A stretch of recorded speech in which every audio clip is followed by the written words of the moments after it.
नमस्कार दोस्तों, स्वागत है लाइव स्टेट में। मैं सुनील राय।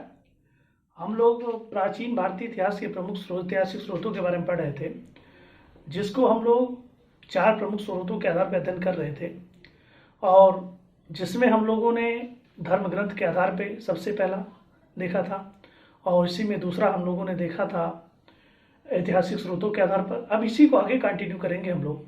तीसरा है विदेशी यात्रियों द्वारा जो मिलने वाली जो प्रमुख जानकारी थी, उसी के आधार पर जो स्रोत मिले हैं, उसके आधार पर प्राचीन भारतीय इतिहास के प्रमुख स्रोत कौन कौन से हैं। तो सबसे पहले देखिए, विदेशी यात्रियों में सबसे पहले हम लोग देखेंगे यूनानी यात्री। यूनानी यात्री मतलब यूनानी लेखक। यूनानी लेखकों के आधार पर,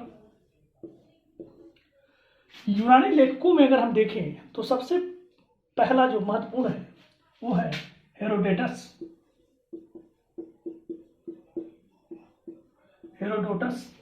हेरोडोटस को हम लोग इतिहास का पिता भी कहते हैं।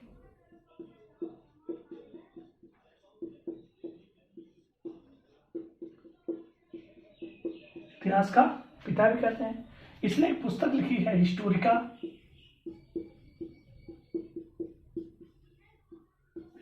इसने वो पुस्तक लिखी है जिसके आधार पर इसे इतिहास का पिता भी कहते हैं। और ये 5वीं शताब्दी में भारत आया था, जिसमें भारत और फारस के संबंध के बारे में, भारत और फारस के संबंध के बारे में इसने अपनी पुस्तक में वर्णन किया है। दूसरा इसी के संदर्भ में है मेगास्थनीज।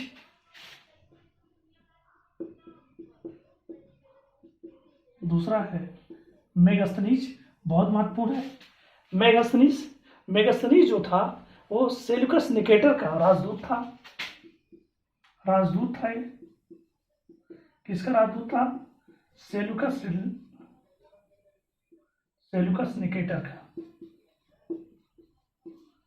निकेटर का ये राजदूत था। और जो मेगास्थनीज था, यह चंद्रगुप्त द्वितीय के दरबार में, चंद्रगुप्त द्वितीय के दरबार में आया था।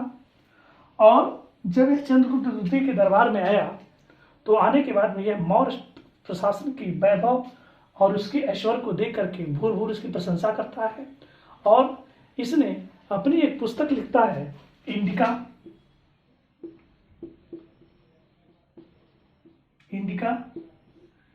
इस इंडिका पुस्तक में मेगास्थनीज ने मौर्य प्रशासन के बारे में बहुत ही महत्वपूर्ण जानकारी दी है। ध्यान रखिएगा।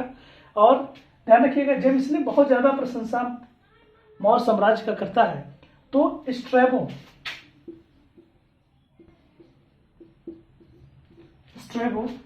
एक लेखक है जो मेगास्थनीज द्वारा जो मौर्य प्रशासन के बारे में जो प्रशंसा की गई है, उसको एक काल्पनिक विवरण के रूप में बताता है। कहता है कि वह सिर्फ एक काल्पनिक विवरण कर रहा है, ऐसा कुछ नहीं है।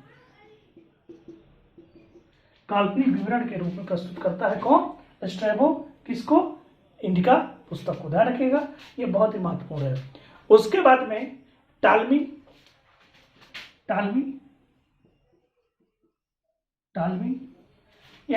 जो है, यह टालमी 2री शताब्दी में भारत आता है और यह ज्योग्राफी नामक पुस्तक लिखता है।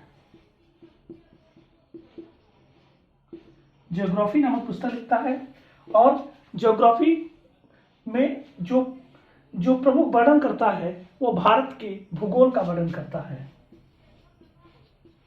भारत के भूगोल का वर्णन करता है और जिसमें बताता है कि भारत में विभिन्न प्रकार की ऋतुएं हैं और भारत की जलवायु बहुत अनुकूल है। उसी संबंध में यह ज्योग्राफी नामक पुस्तक में टालमी वर्णन करता है। उसके बाद में एक है टेसियस।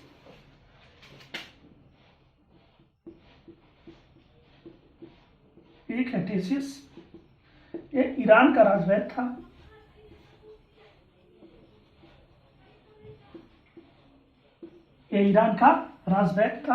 टेसियस जो ईरान का राजवैद्य था, यह भारत के बारे में आश्चर्यजनक कहानियों के बारे में अपनी पुस्तक में वर्णन करता है। अब हम लोग देखते हैं रोमन लेखक। रोमन लेखकों ने भारत में विदेशी यात्रा के संबंध में कौन कौन से वर्णन करते हैं। वह रोमन लेखक,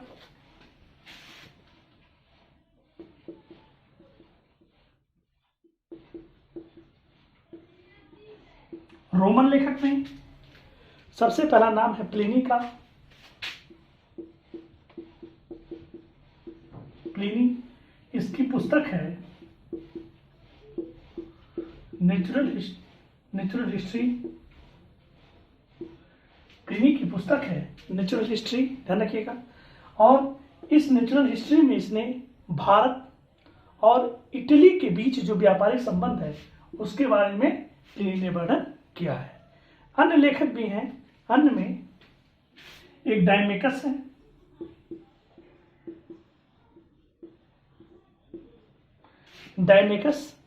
डायमेकस मिस नरेश,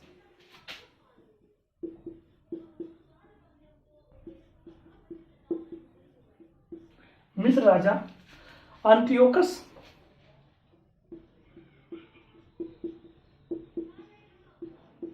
अंतियोकस का राजदूत था जो बिंदुसार के दरबार में आता है, जो बिंदुसार के दरबार में आता है और बिंदुसार के दरबार में आता है और यह मौर्य साम्राज्य के बारे में अपनी बातों को बताता है। उसके बाद में चीनी लेखक,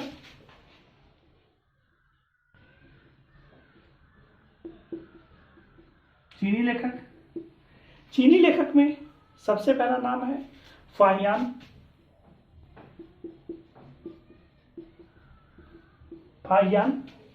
फाहियान जो है चंद्रगुप्त द्वितीय के दरबार में आता है।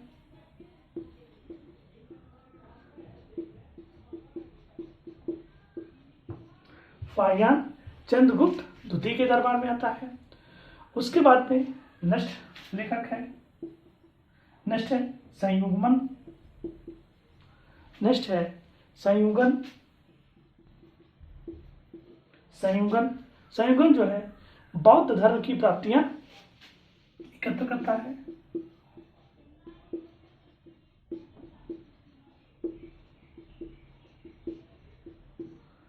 प्राप्तियां एकत्र करता है क्योंकि बौद्ध भिक्षु रहता है। उसके बाद में वैनसांग आता है।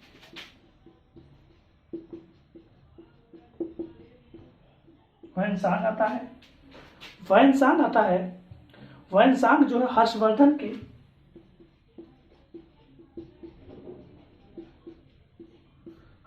के शासनकाल में आता है और यह एक बहुत ही महत्वपूर्ण पुस्तक लिखता है, सीयूकी की रचना करता है जो हर्ष के शासनकाल का वर्णन करता है। नेक्स्ट इसी के क्रम में आता है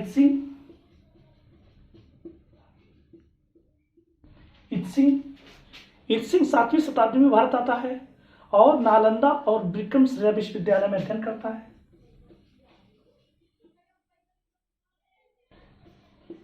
नालंदा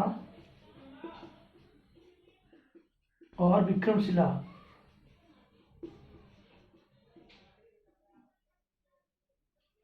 विश्वविद्यालय का वर्णन करता है। ध्यान रखिएगा, बहुत महत्वपूर्ण है। फाहियान चंद्रगुप्त द्वितीय के शासनकाल में भारत आता है।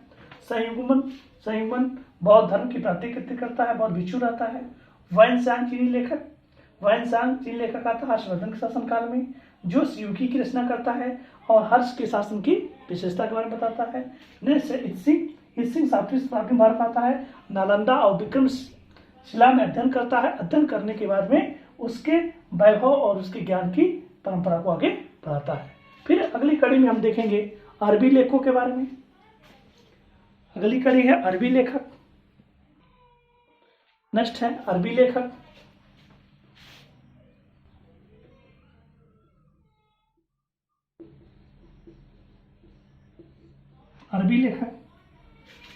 अरबी लेखक में सबसे पहला नाम है अल-बुर्नी का।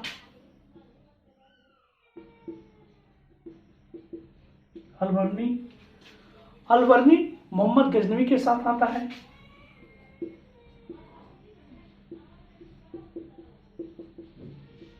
मोहम्मद गजनवी के साथ भारत आता है और यह दो महत्वपूर्ण पुस्तक लिखता है। पहला है तहकीक, तो पहला लिखता है तहकीक ए हिंद, दूसरा लिखता है किताबुल ए हिंद। ये दो महत्वपूर्ण पुस्तक कौन लिखता है? अल-बुर्नी। ध्यान रखिएगा, आपसे या तो अल-बुर्नी की पुस्तक के बारे में कई बार एग्जाम में पूछ लेता है या पूछ लेता है अल-बुर्नी किसके शासनकाल में भारत आया था। तो अल-बुर्नी मोहम्मद गजनवी के शासनकाल में भारत आया था और इसने दो प्रमुख पुस्तक लिखी, तहकीक ए हिंद और किताबुल ए हिंद नामक दो प्रमुख पुस्तकों का इसने क्या किया था? रचनाएं किया था। नेक्स्ट है इब्न बतूता।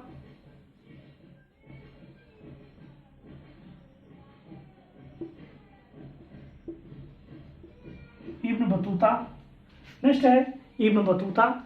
इब्न बतूता की बहुत ही महत्वपूर्ण पुस्तक है रिहला। रिहला, ध्यान रखिएगा, इब्न बतूता रिहला पुस्तक लिखता है और अन्य जो प्रमुख लेखक हैं, अन्य तिब्बती लेखक हैं, अन्य में तिब्बती लेखक हैं। तिब्बती लेखक में सबसे पहला नाम है तारानाथ का। तारानाथ जिन्होंने दो महत्वपूर्ण पुस्तकें लिखी थी, पहला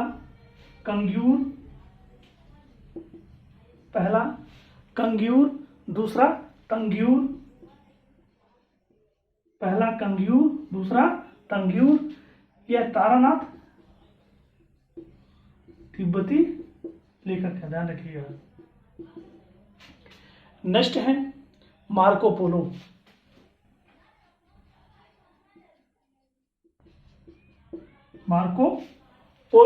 मार्को पोलो 13वीं शताब्दी में भारत आता है।